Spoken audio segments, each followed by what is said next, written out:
Just like last week, I stated, knew we were going to play a tough team, and it was going to be a game of big plays. We had opportunities last week. Thought we made adjustments. Kids stayed in the game, fought back, made some plays there to give us a chance and opportunity to win on all three sides of the ball. And all three sides of the ball, we missed some chances.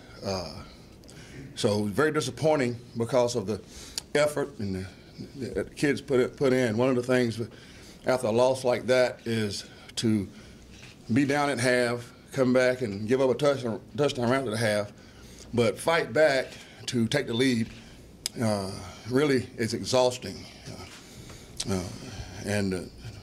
This team has invested a lot, and y'all know that. But it was a shootout, and we knew it had a chance to beat because of the weapons they have and weapons we have. We divide the season, as you know, into quarters. We're in our fourth quarter right now. It's almost like a boxing match to us right now. We've got 3 rounds left in this boxing match. And the fourth quarter, but in that quarter we got 3 rounds. And the first punch will be versus Tulane this week. And having that time off after Thursday, disappointing loss, it was good to get away from it, and coaches and players as well. So last night it was absolutely one of the best times to be around our kids, and I think all of us were ready to get back on the field and get back at it. And we're looking forward, not looking back. If you look back, that's the direction you'll be going. So our eyes are forward, we'll stay there. I thought we improved in a lot of areas. When you look at the film, the final score was there, but within the game, a lot of things happened. We emphasized penalties last week. That was corrected. We emphasized turnovers defensively. That happened with 4. Offensively, ball security. The last one, we were just trying to make a play, but before that last one, won their way. I thought our coverage teams, we asked them to do better that way. So penalty free on the special team. Those things were things we talked about. So the ability to fight back and be resilient with this team has been here for especially the last 3 years, 4. But they'll bounce back, and they bounced back last night. So now it's time to get dialed in for this week. And they did last night, get ready for Tuesday's practice, normal week this time, the last normal week we'll have. Looking forward to coming back home. Been a long time since we played in Dowdy-Ficklin, and in front of our family, in front of our fans, in front of Pirate Nation. So looking forward to that, and I have no doubt our team will be ready to play. None, no doubt. So Tulane, CJ's doing a good job of building his team, and I think what you'll see is CJ taking over New Orleans a little bit more. CJ was a great recruiter when he was at Miami, and was at Miami for a long time, Hurricanes, and when they won the national championship, he left to go to the league and with the Saints and won a Super Bowl there. But the thing I like about this league is its competition. Coach Compton sent me an email from Commissioner Oresco, and I responded back to him and told him thank you for that, and thanks for sending it through, Coach, and how this league and the competitiveness between teams is a challenge, and I love that part of it. Every game's a challenge. This one will be just like it. Defensively, just like last year, Nico Marley, a really good football player. He'd be a linebacker, really active for Tulane. Tanzel Smart up front, really. And last year we saw Tanzel do some things, but he is a guy that has great foot quickness. Watch him on film. Lorenzo Doss, like he's been there forever on the back end. Quarterback position, Tanner Lee is a redshirt freshman, really has a strong arm. CJ's gone with him, getting him valuable reps. They have a 2-back committee of rotation at running back, Sherman Beatty and Ladrick Thompson. Ladrick is the pounder, a powerful guy. And Sherman is the really quick redshirt freshman, change of direction. Receivers, talented, always young. Justin Shackelford, and a young one, true freshman, is Teddy Veal, very good athlete. So, special teams, Again, we'll face not as have we had in the past, but very athletic on special teams. So looking forward to preparation, looking forward to the day and getting back up watching the film, get my walk in and get my therapy in. Questions? Coach, after this, your second loss in a row, first time since 2011, was the message to the team any different? If you could tell a little bit about how you tried to pick them up? Well, both losses were different in my mind. The Temple loss was turnovers, and we didn't operate well. This game was a game of opportunities. With no doubt that we had opportunities there and we missed. So the first thing I told them is get their heads up. There's a lot of season left, a lot to accomplish. What happens is you may get stuck on one goal and think that's it. That's not how we do it. That's not the proper way to do it. I think the proper way for us, let me rephrase that, is to have a number of goals. And we still have a number of goals that we are shooting for. So getting ready for Tulane is one of them, but still the mission of team and staying focused is always at the forefront. So it was tough because you look at guys like Shane, those guys take it hard, but the season's not over yet. I mean, we got 3 games left in the bowl game. We got 4 games left. So let's go fight. Let's go play. Ruff, will you use what happened? Oh, who's first? You talked about losing to start off, but is there a different vibe amongst the team knowing that this will be the first Saturday home game in about a month? At the beginning of practice, but warming up with Coach C, but then once I addressed the team, it was excitement automatically picked up, realizing, okay, hey, you know what, it is going to be a game. We are home. We don't have to travel. So, yeah, excitement was definitely there especially among the old guys, because I don't know if I've probably told you this, reps become finite for the old guys. They got 2 games left in Dowdy Ficklin, ever, and 70 plays average a game. So that's 140 plays. You know what I mean? That's how you think, having gone through it. I can remember counting my reps. So a freshman may think his reps are infinite. He thinks they are, but those old guys know. So they cherish coming home. They look forward to playing in front of our family. So I'm expecting them to come out these next 2 games and show the country what we talk about. Will you point to last year's triple overtime loss in the Superdome against Tulane as kind of motivation for this year for the team and maybe a little payback from what happened last season? No, I don't do it that way. I look at Tulane as a chance to get back on the field and get a win and get back into it, knowing that CJ just beat Houston, I think at Houston, I think it was, and his guys ready to go. It's ready to get that taste back in our mouth. You know, these guys are used to winning. Our guys are, you know, and they have a chance to accomplish some things as a group of seniors that may have never been done before, I think, you know. And so the preparation to give us a chance to be successful on Saturday is what I'll focus on. But I won't bring up anything that happened last year.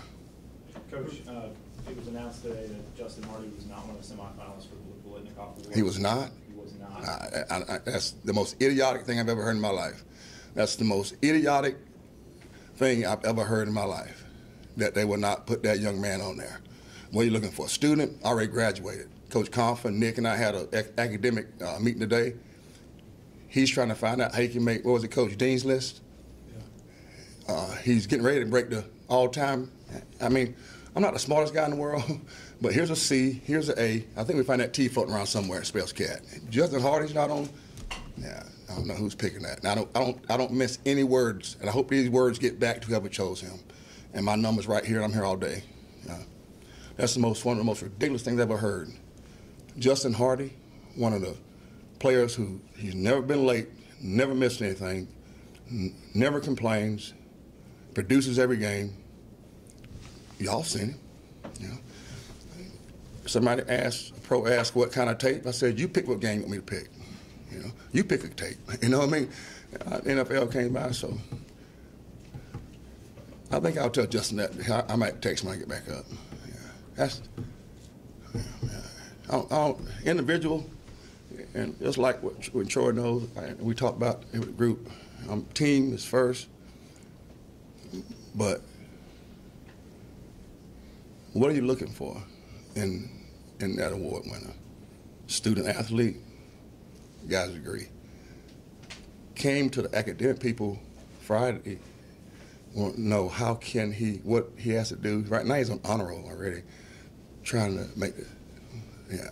So, and then on the field, he produces against all, and he does it all, catches and blocks. So, I've been around a two-time Blitnikoff winner. That's why I can speak without hesitation on it. And I watched a two-time Blitnikoff winner in Michael Crabtree.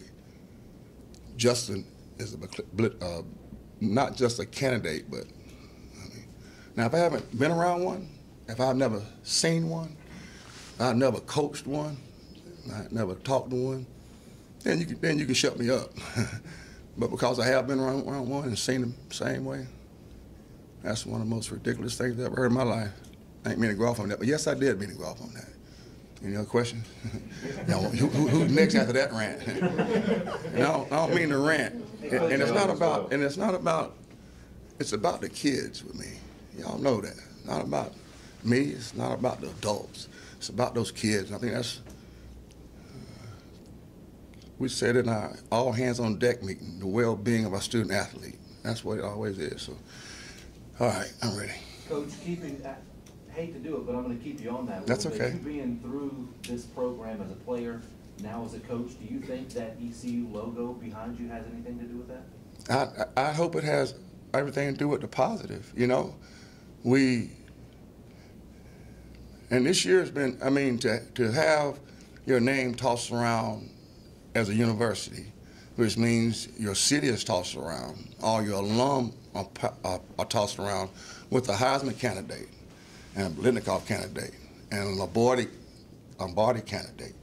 To have your name is an honor, and individually, even though our team focus is always first, last and always, but the publicity, the notoriety it gives our university by how those guys carry themselves is amazing. So the disrespect has been there before I came in '76. But we conduct our athletic program in our university from top to bottom, first class. And if someone doesn't understand that, then they need to come over here and spend some time. Y'all spend time here, you guys and ladies. You know, some games, you know, you get, you know, when you've been doing something like for 34 years straight, that's all I've done is this right here. I've never done anything else. 34 years. The day I graduated, I began coaching. The day I before doing my teaching, I was coaching. You know, there's respect and disrespect, and when you're young, you probably deserve some. But when my whole is when you respect others, it's if-then theory. If I respect you, then you should respect us, and we respect all. So in turn, maybe it's naive, but I expect respect back to our university. I expect respect back to our athletic program. I expect respect back to our kids. And when it doesn't happen, I'm gonna stand up for them. And I want somebody to challenge me on that, please. And I'm easy to find. I'm the easiest guy to find. You know, I'm here or home. Don't come out to the house. That's not a good idea. But you can find me here, you know? And so when I speak, I don't mind saying I'm going to stand, just like last year when something was said from another coach about our university and we holding them back. I'm not going to let somebody talk about university or disrespect our kids. I'm not going to let them do it. I'm not going to let it happen. And I think I've done it with articulation today. Yeah. I think I've used pretty good English and proper English today, but the passion that I have, that I have, and you brought it up, Billy, from investing with not just as a student and a graduate, but from chewing the same dirt and doing all, and now able to coach, it's just add to that passion and to that pride and tradition that I've already had. So I feel if someone, if we speak respectfully and nice about your institution, I think you should do the same. That's how I was raised. And if you don't, then you need to, come over and learn. So, You think this is a wake-up call to make sure that people know about our players? When you have a player in a position like Justin Hardy, who's 4 catches away from being the all-time leading receiver in history of big-time college football, to make sure that the country knows, if they don't know, that we've got guys here that need to be recognized. With the national exposure we've had, I don't think we've played on television 9 times, and you've had to have seen him work. I don't know who the other young men are who were chosen before Justin. And no disrespect to them, their team, parents, or their coaches. I'm not disrespecting them. But whoever did not include this young man, who I've known since he was 18 years old, and he has never been late for class, practice, anything, never had any kind of correction or discipline him, not anything. And any producers on the field, well, I think that's where you do all your talking. Well, he lives by the mantra we do. He exhibits it. Well done is better than well said, because how quiet he is. Tom just got him speaking this year. You know what I mean? He won't talk to the media. You know what I mean? Yeah. Anyway, we'll see. Coach, who are some of the other leaders we talked about? Justin, obviously, we talked about Shane. Mm-hmm. After 2 losses, getting back on the field last night, who are some of the other guys that have emerged as leaders that are kind of really trying to push this, On the back end, Lamar Ivory's done a great job. He's played great all year and steady. And I think that's due to Rick and coaching and finding a position to settle him down. He's really been productive. The other night, he played a great game, and he's becoming a leader. A little bit like Justin, but also like Shane. Shane doesn't talk much, but when he does, everybody listens. You got those 2 backers inside with Zeke and Brandon. Then up front is Krishan and Terry up front. Offensively, Cam is a quiet leader, but he does. Breon, Taylor Hudson, J.T. Boyd is a guy. Charlie Coggins is a guy that I respect. So those guys make our job easier. Coach, Tulane has 70 tackles for loss, and it's been a really aggressive defense. How important is it to stay ahead of the chain? Yeah, it's going to be, Stephen's going to be very, very important. We felt that last week. They attacked a lot last year, so it's going to be very important that we talk about first down. We have a session in fall camp that we go first down, second down, and Rick will speak to the entire team on the importance of having great first down, and Lincoln will speak to the team on having great first down, which determines your second down calls. So, it's going to be very vital that we have great first down production. We know they're going to make some plays, though, but stay poised, play the next play, and move the chains. Move the chains by a run or via pass, but move the chains. Coach, the first 5 conference games you played are against teams that you didn't play last year or in the last couple of years in the American or in Conference USA, but the next 2 against Tulane and Tulsa are teams that you played last year and more familiar with. I guess, does that make it easier in preparation, knowing some of the personnel going into a game? Yeah, a little bit. Just knowing the guys they have, the coaches, coached against them, knowing how competitive they are. So it'll help from personnel reasons, but you still have to watch the film because both Bill and CJ have made some adjustments offensively and defensively, schematically. Coach, offensive line kind of struggled a little bit against Cincinnati. When you look at the film, what did you see, and what's the key to kind of getting that group back there? That group's played well for us all year. Cincinnati, their ends lead the league in sacks, so we knew they were going to get some pressure. Doing our job, moving our feet a little better, and we'll be fine. Coach, you have goals every year that you want to attain as a team. You might need some help with this conference title, obviously, but looking ahead, you still have a chance to have double-digit wins, and that's something that doesn't come along very often. So do you kind of talk to your team about that, about goals and doing something that not many other teams have done? That's been a part of our season presentation before. I will focus more on being the fourth quarter, and like I addressed y'all, it's like we got 3 rounds. We got a fight and a 3-round boxing match, and the first round will be Tulane, but they also know what can be accomplished. That's been presented to them. I won't harp on that too much. I won't, like Troy asked me, I won't harp on that part too much because right now it's first round focus, first game in fourth quarter focus, Tulane all our focus. What Stephen asked about defensively, offensively, quarterback being strong arm, young, been accurate the last couple of games, defensively being able to control those 2 backs because that one is a power back and the other one's got great speed and change of direction and quickness. So being great, solid on special teams. So I'll focus more on that though. But that was presented to them earlier, but I won't do it this week. I'll say that, but those kids know. Y'all good? Sorry to go off on, but you messing with my sons now, you got a problem. I don't apologize for protecting them boys. Thank y'all. Y'all good? Okay.